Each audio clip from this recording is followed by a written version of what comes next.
Every morning for 20 years, Marion Hughes started her day the same way. A cup of warm water, 2 small white pills for blood pressure, 1 large pill for diabetes. She used to joke that her medicine cabinet looked like a jewelry box, each capsule a tiny reminder that she was still here, still ticking, still strong enough to keep teaching Sunday school. But that Thursday morning felt different. When she walked into her neighborhood pharmacy in Atlanta, the clerk frowned at the screen. "I'm sorry, Mrs. Hughes, but your metformin prescription isn't showing up." Marion smiled politely. "You mean it's out of stock?" The clerk shook her head. "No, ma'am. I mean, it doesn't exist. Not in the system." Marion blinked. "What do you mean it doesn't exist? I've been taking that medicine since Bill Clinton was in office." The young woman behind the counter looked embarrassed. "They switched us to a new digital system this month. Maybe it didn't carry over. You'll have to check with your doctor." Marion sighed. "Honey, my doctor retired 3 years ago. The computer's supposed to remember him for me." That afternoon, she called her new clinic. The nurse on the phone sounded distracted. "Let me pull up your chart, Miss Hughes." "Huh. I see your vitamins and your blood pressure meds, but not the diabetes medication." "It's the big one," Marion said. "White bottle, been refilled so many times the label's faded." The nurse hesitated. "It might have been lost in the transition to the new health system. We moved to National HealthLink last week. Some records didn't sync properly." Marion frowned. "So my medicine got lost on the internet?" The nurse gave a soft laugh. "Not lost exactly, just not showing up." "Well, my sugar's showing up," Marion said dryly. "It's been climbing all week." Later that evening, her son Darius stopped by to check on her.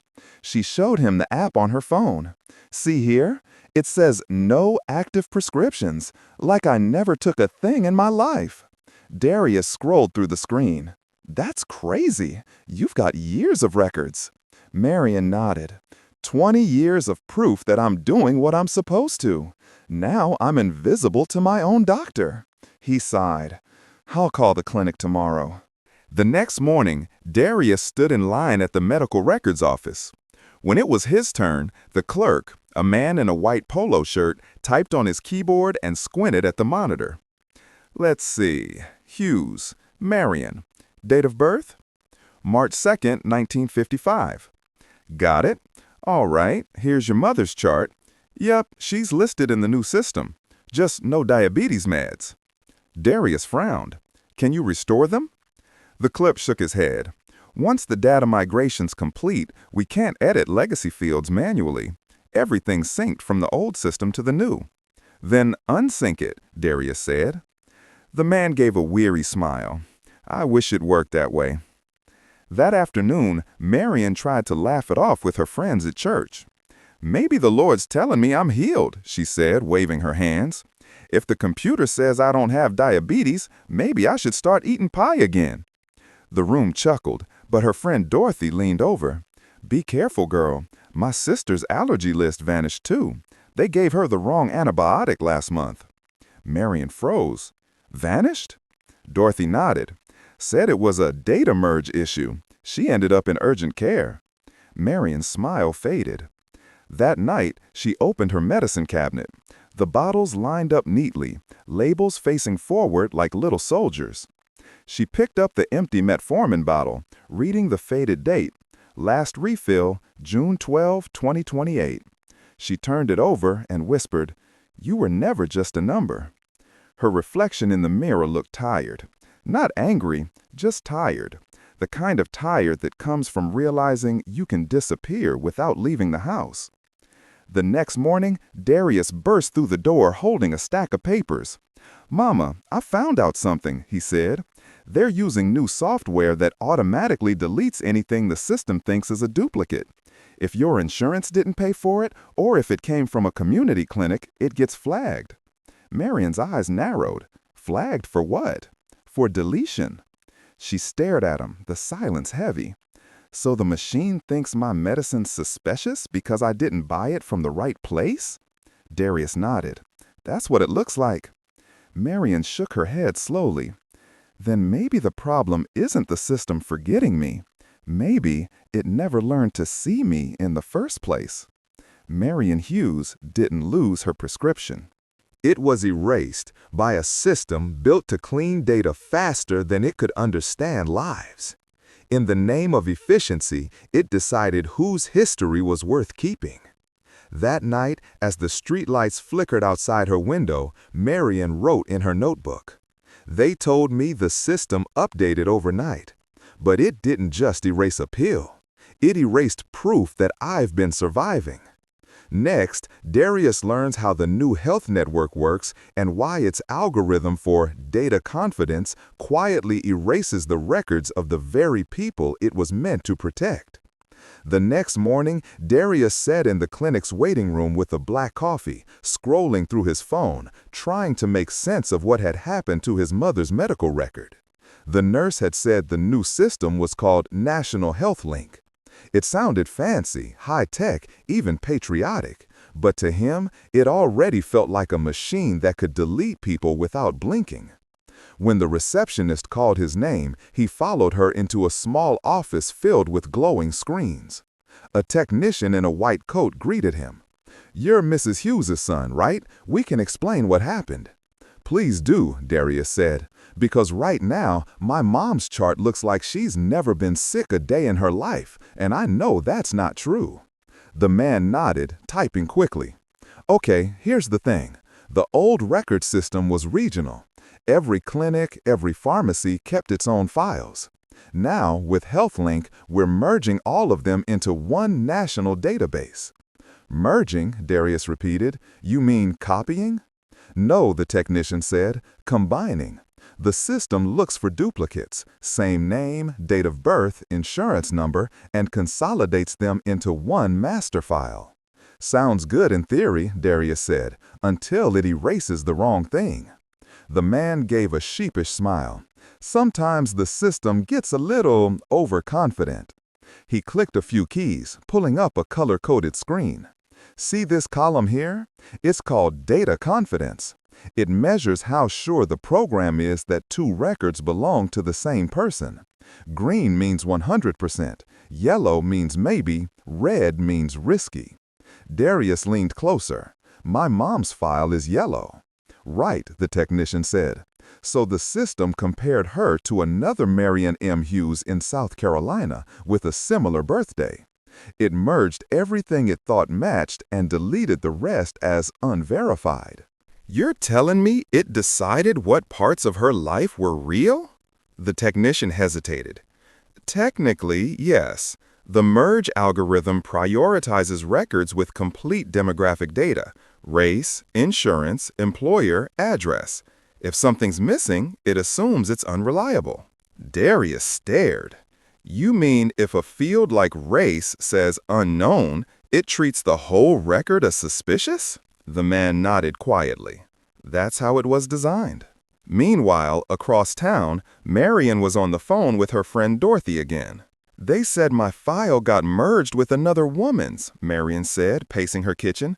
"Apparently, she's healthier than me, so she won the tie." Dorothy gasped. "Won the tie? They talk like your life's a raffle ticket." "That's about how it feels," Marion said.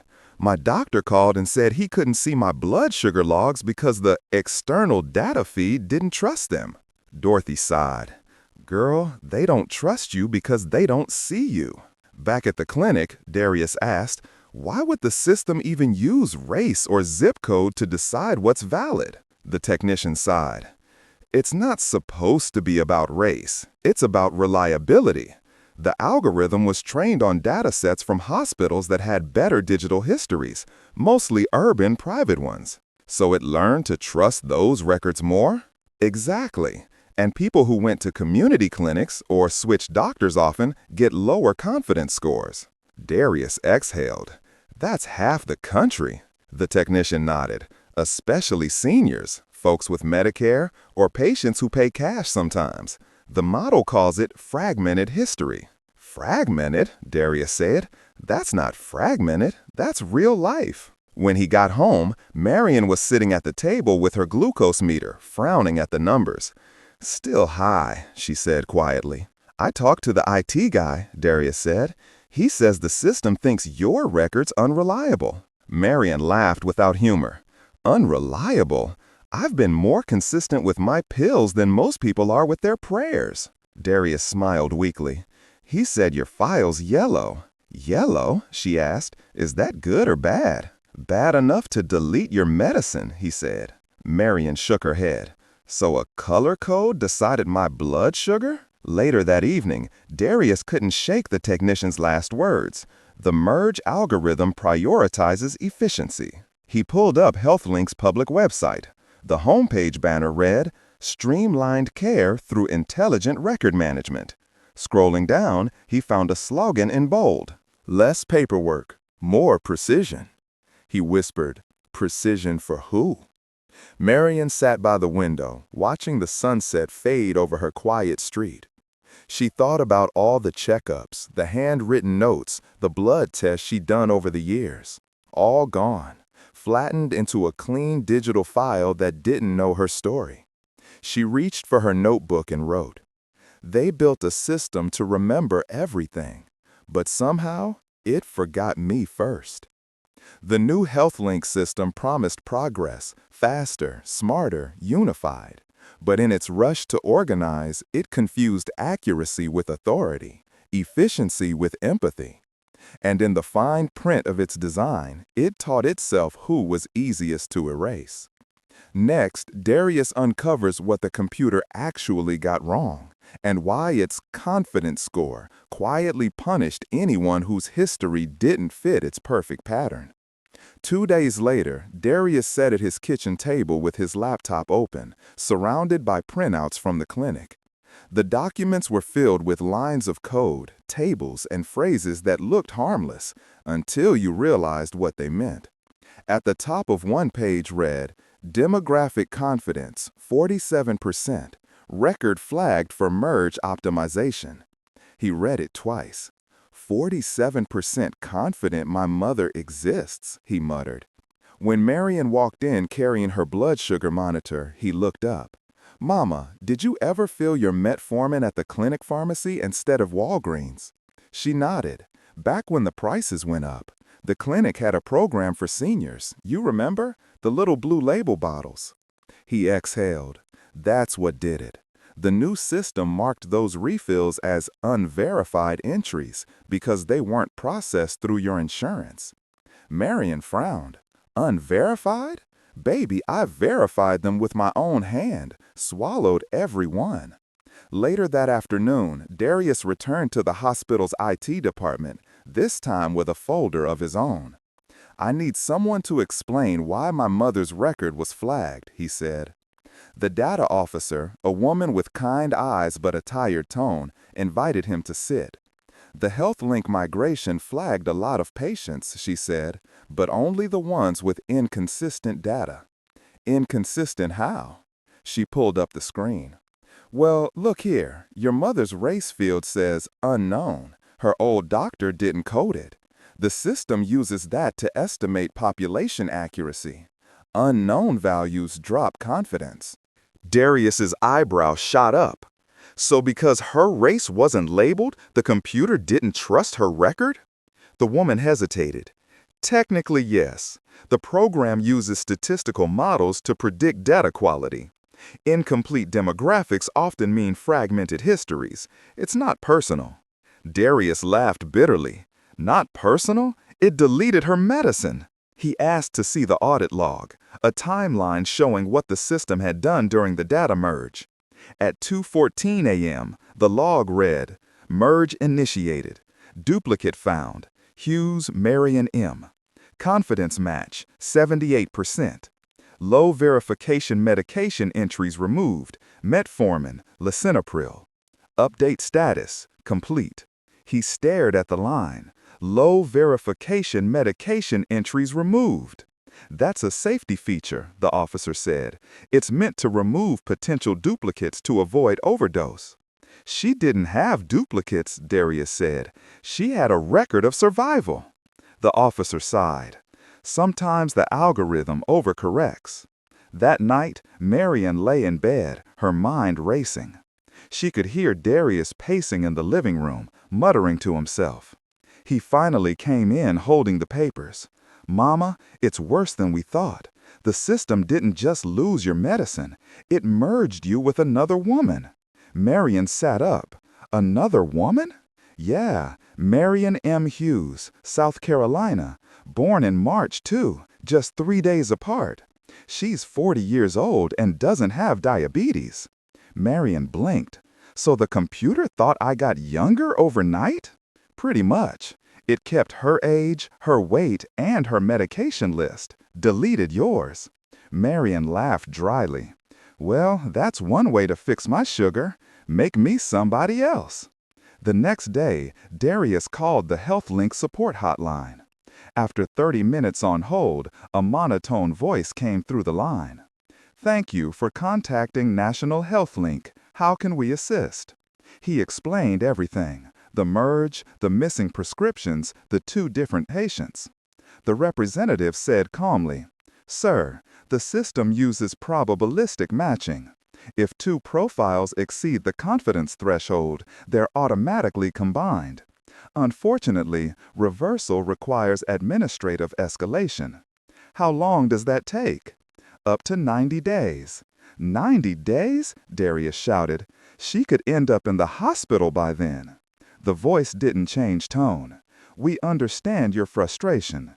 Our system prioritizes accuracy over speed." He slammed the phone down. "Accuracy," he muttered. "That's rich." Later, he told his mother what they'd said. Marion shook her head. "You know what's funny? All my life I kept every doctor's note, every lab result, just to stay on top of things. Now, the one time I let a computer handle it, it forgot everything I ever did right." She looked at her hands, the same hands that had measured insulin, folded laundry, held her students' pencils. "I did my part," she whispered. "I kept myself alive, and they still called me unreliable." The computer didn't malfunction. It performed perfectly. It erased uncertainty. And in its logic, uncertainty lived mostly in people who changed clinics, changed zip codes, or changed names. People like Marion. In a world obsessed with clean data, her messy human record was treated as a threat, not a life. That night, Marion wrote in her notebook, "The system trusts perfect data more than imperfect people. But I'm still here, imperfect and alive."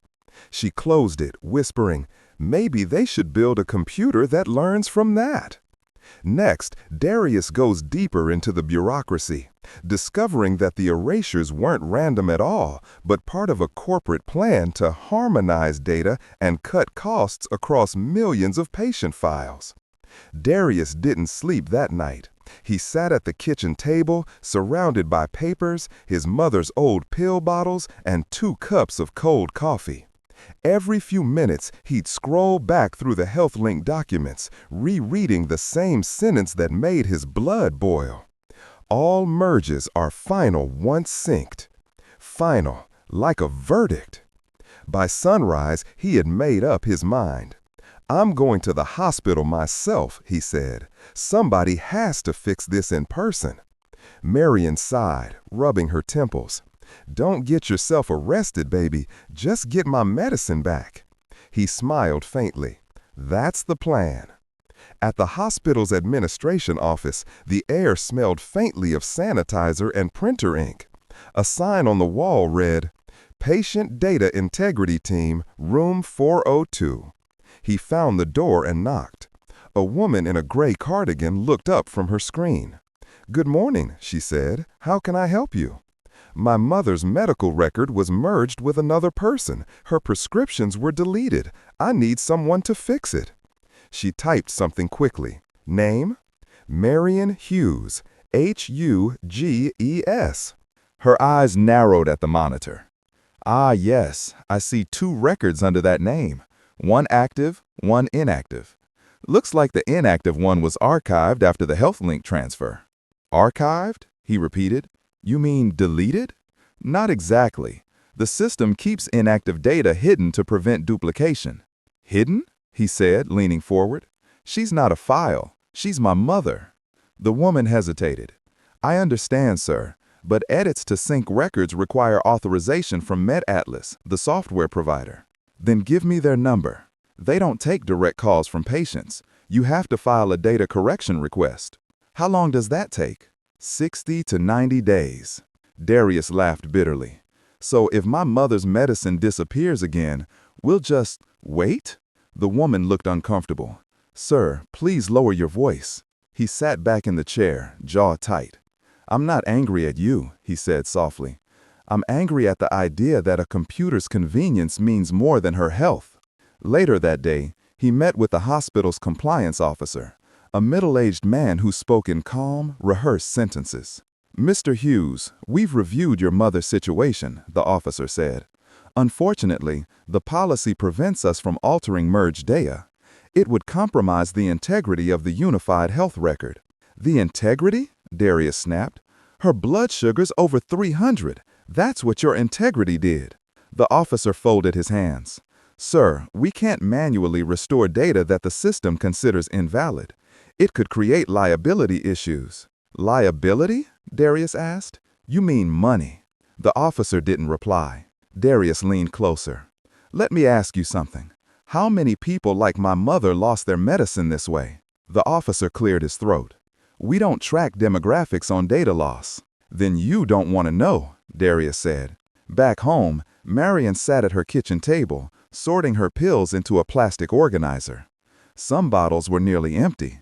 When Darius walked in, she asked quietly, "Did you find the man who deleted me?" He sighed. "Not yet, but I found the rule that protects him." Marion chuckled. "There's always a rule." "Yeah," Darius said, "and it's always written by somebody who never had to choose between a doctor bill and dinner." She looked up at him, eyes steady. "Then you make 'em listen, baby. The way you used to read out loud at church. Make 'em hear every word." That evening, Darius called a friend from college who now worked as a journalist. He explained everything: the merge, the deletion, the refusal to restore data. His friend whistled softly. "You realize this is happening everywhere, right? MedAtlas sold that system to half the hospitals in the country. They call it data harmonization." "Harmonization," Darius said. "That's a fancy word for erasing people quietly." His friend said, "Send thee the paperwork. I'll start digging." The next morning, the clinic called. "Mr. Hughes, we've re-entered your mother's prescriptions manually for now," the nurse said, "but we can't stop the system from syncing again next week." "So it'll just delete them again?" "Possibly," she admitted.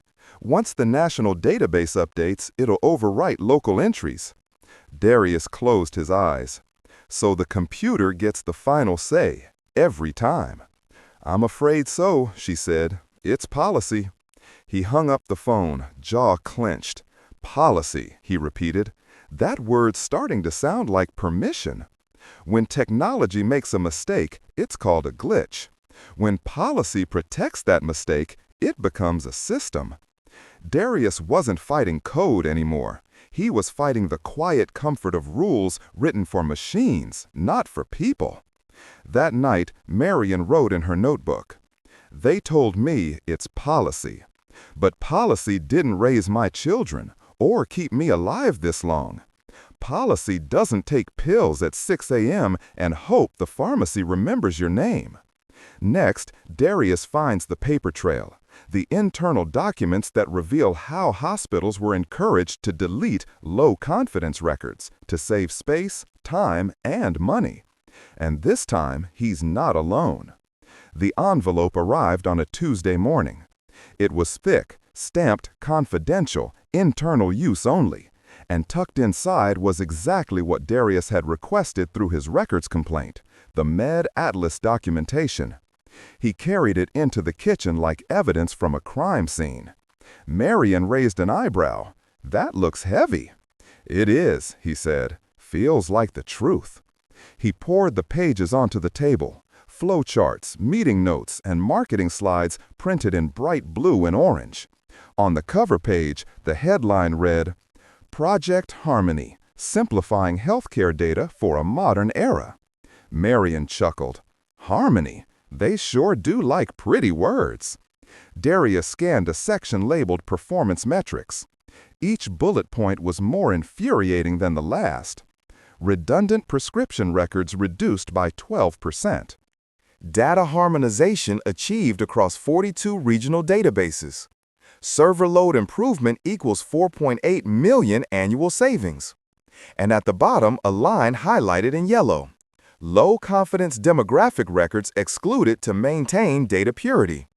He slammed his hand on the table. Data purity? What are we, typos to clean up? Marion looked up slowly. You mean they erased me on purpose? Later that afternoon, he met with Tasha, the same journalist who had covered Patrice and Eloise's ER case months ago. He handed her the folder. This is what they're calling progress. Tasha flipped through the pages, frowning. This is worse than I thought. They literally built bias into the business model. How? Darius asked. She pointed to a graph labeled Confidence Scoring Distribution by Demographic Category. The lower third, shaded gray, was labeled Incomplete or Inconsistent Records, primarily Black and senior populations. Tasha read the caption aloud. These profiles were deprioritized during synchronization to optimize database reliability. Darius shook his head. They called it reliability. I call it erasure. The next day, Tasha published an article titled The Data Purity Problem When Healthcare Deletes the Poor. The story exploded. Within 24 hours, networks picked it up. Cable anchors repeated the phrase data confidence bias like it was a new virus. Marion watched the coverage from her couch, her cat curled in her lap. Baby, they're talking about us, she said softly. Darius nodded. They should be. You're the proof. A week later, the hospital held a press conference. Executives stood in front of a row of microphones, reading from scripts that sounded as polished as the PowerPoint slides. We take data integrity seriously, said the chief information officer. The transition to MedAtlas was a major technological leap. Any errors were purely technical, not intentional. Tasha raised her hand. Then why does your own report show most technical errors happen to older Black patients? The officer adjusted his tie. Correlation doesn't mean causation. Darius, standing at the back of the room, muttered, It means you're not looking hard enough. That night, another whistleblower came forward, a systems engineer from MedAtlas itself. She sent Darius an anonymous message. They knew. The model was trained on private hospital data, 85% white and insured. Public clinic data was added later and weighted lower to reduce noise. That's why it erases people like your mom. Attached was a screenshot from an internal memo. Eliminate unreliable data sources to maintain system stability. Unverified equals expendable. Darius stared at the words until they blurred. Unverified, he whispered. That's what they called her. When he showed the memo to Marion, she didn't flinch. She simply said, You know what's funny, baby? All these years, I kept my records in a shoebox. Handwritten, messy, but mine. Maybe the world should have trusted paper after all. He smiled sadly. Maybe the problem isn't that they went digital. It's that they went blind. 2 days later, a congressional subcommittee announced an investigation into MedAtlas. Headlines appeared everywhere. The Great Medical Deletion. Who decides what data deserves to live? Elderly Black patients disproportionately affected by HealthLink merge. Marion shook her head. You'd think we were rare, she said quietly, but I bet there's 1,000 more just like me. The paper trail didn't just expose a glitch, it revealed a pattern. In the name of efficiency, a billion-dollar company had turned human error into corporate strategy. And for every file it erased, there was a real pulse that almost slipped away. That night, Darius sat beside his mother and wrote in her notebook. They called it optimization, but when the world cleans too hard, it scrubs away the people who made it worth saving. He closed the book and said softly, We're not stopping here. Next, the fight spreads beyond one hospital. Families, doctors, and advocates unite to expose how automation quietly rewrote Black medical history and how Marion's erased prescription became the spark for a national reckoning. By the following week, the newsroom couldn't keep up. After Tasha's article broke, hundreds of messages flooded in. From Mississippi, Ohio, Florida, everywhere. A retired nurse wrote, "We switched to Med Atlas last year. Overnight, half of our elderly patients' histories disappeared. When we asked IT, they said low data confidence." A man from Chicago said, "My dad's heart medication vanished from his chart after they updated the system. He ended up in the ER. They told us it was a software upgrade." Another message from a grandmother in Texas hit hardest. "They told me I had no medical history. I told them I've been surviving in this body for 75 years." When Darius read that one aloud, Marion whispered, "See, it was never just me." Soon, national news picked it up. CNN, NPR, The Washington Post, all running variations of the same headline. The algorithm that erased Black medical history. Thousands of senior patients left out of healthcare data merge. Public outrage grew fast. Talk shows debated AI bias in medicine. Lawmakers tweeted promises of hearings. And for the first time in her life, Marion's name appeared on screen. Not in an obituary, but in a headline that read, "The woman who made the machines remember." When a community center in Atlanta invited her to speak, Marion hesitated. "I'm no activist," she said. Darius smiled. "You don't have to be. You just have to tell the truth." So that Saturday, she stood at the podium in front of a packed room of seniors, nurses, and local reporters. Her hands shook at first, but her voice did not. "I used to think technology was magic," she began. "Press a button and it remembers everything for you. But I learned that when a machine forgets, it doesn't apologize. It just moves on. So we can't afford to let it forget us." People nodded, some wiping tears. An older man in the front row raised his hand. "Mrs. Hughes, they deleted my records too. The VA said they couldn't find my surgery from '97, said maybe it was never done." Marion looked him in the eye. "Then you keep telling them. You keep saying I was there. We can't be quiet because silence sounds too much like permission." Outside, reporters waited by the door. A young journalist asked, "Mrs. Hughes, do you think what happened to you was discrimination or just a glitch?" Marion didn't hesitate. "Baby, it started as a glitch, but when they ignored it, that made it discrimination." The quote aired that night across 3 major networks. Within days, Congress announced formal hearings. The committee called it the National Review on Algorithmic Accountability in Healthcare. Tasha sent Darius the notice with a single line. "They want you and your mom to testify." When he told her, Marion smiled faintly. "Looks like they want to meet the woman the computer forgot." "You ready?" Darius asked. She chuckled. "I'm too old not to be." As the hearings began, doctors, engineers, and policymakers took turns defending their systems. One Med Atlas executive said, "Our goal was to create uniformity, not inequality."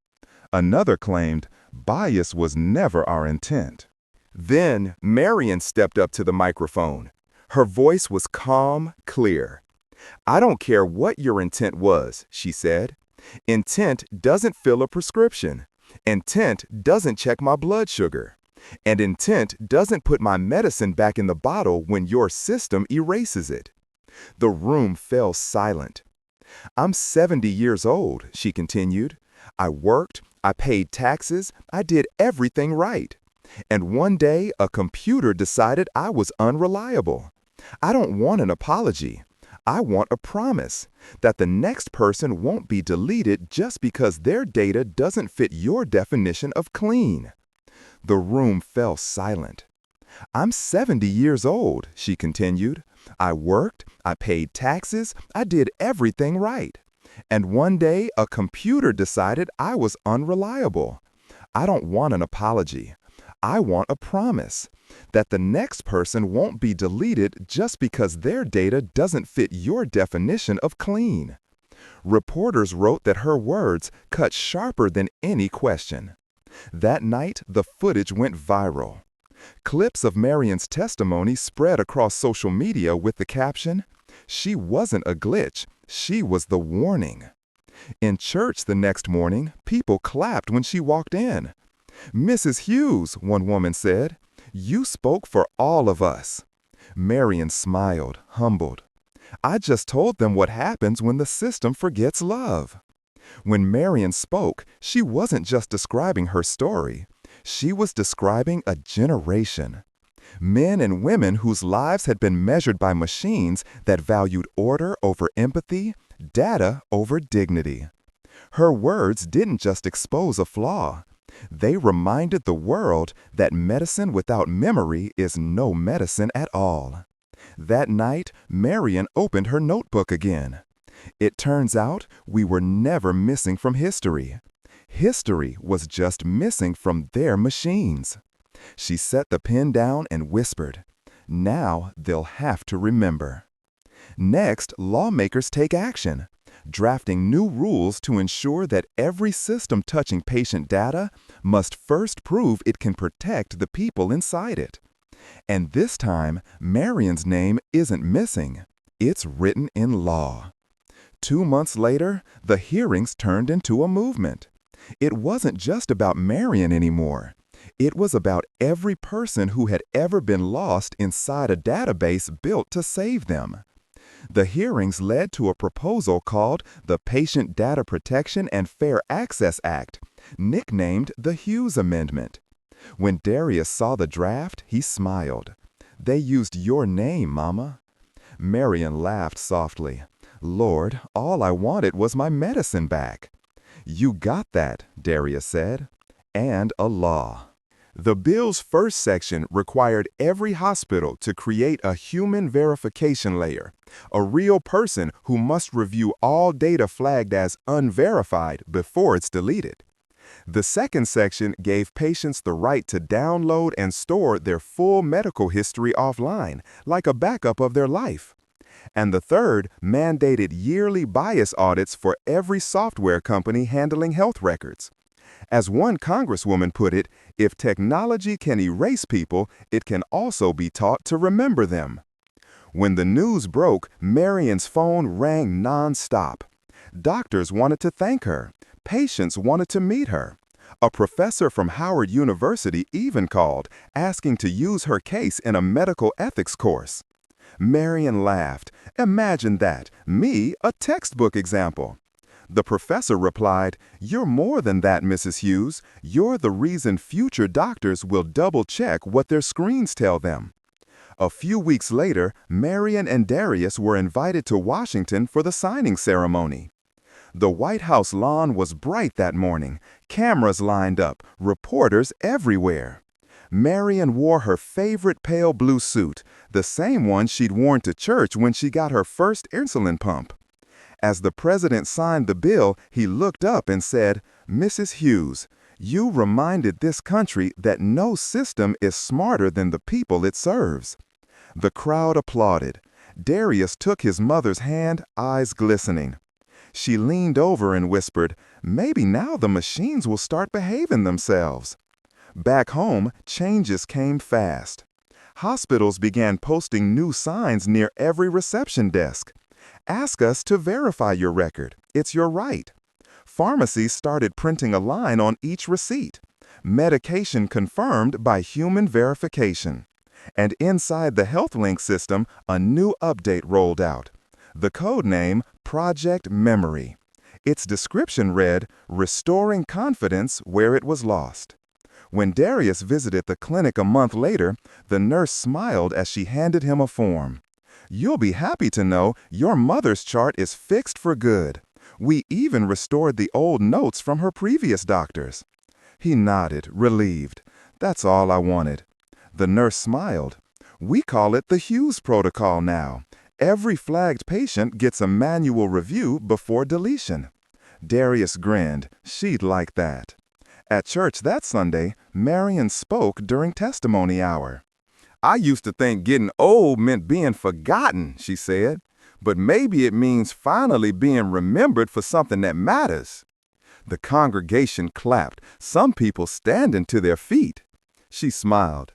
I didn't write no code, but I guess I helped rewrite one that needed fixing. That night, sitting at her kitchen table, Marion asked Darius, "Do you think they'll keep their promise?" He looked thoughtful. "I think they will, as long as we keep watching." Marion nodded. "Then we better not blink."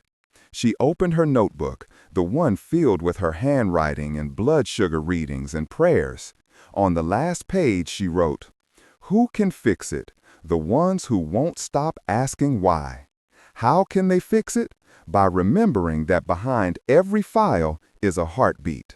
She closed it carefully, like something sacred. The Hughes Amendment didn't just change software, it changed priorities.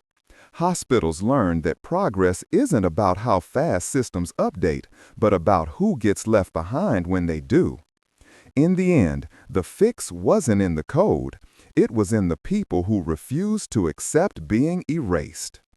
Next, Marion returns to her clinic for a routine visit, only this time the nurse greets her by name. Her records are complete, and the computer finally recognizes what it missed all along, the story of a woman who refused to disappear.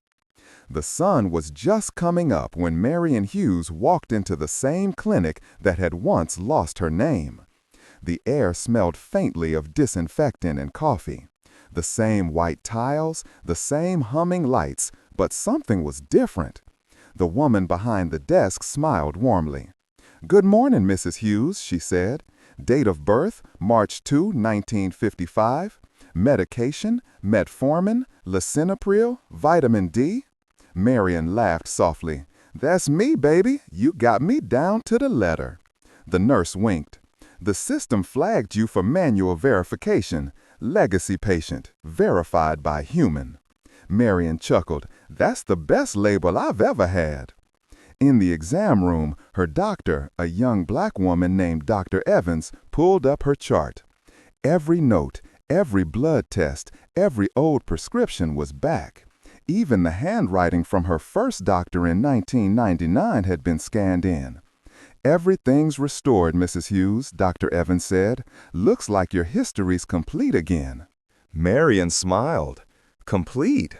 That's a word I haven't heard in a while. Dr. Evans nodded. "You know, we study your case in training now. The Hughes Amendment changed how we're taught to handle data." Marion tilted her head. "You mean I'm homework?" The doctor grinned. "The best kind, the kind that saves lives." After her appointment, Marion stopped by the pharmacy. The clerk, a young man with bright eyes, handed her a small white bag.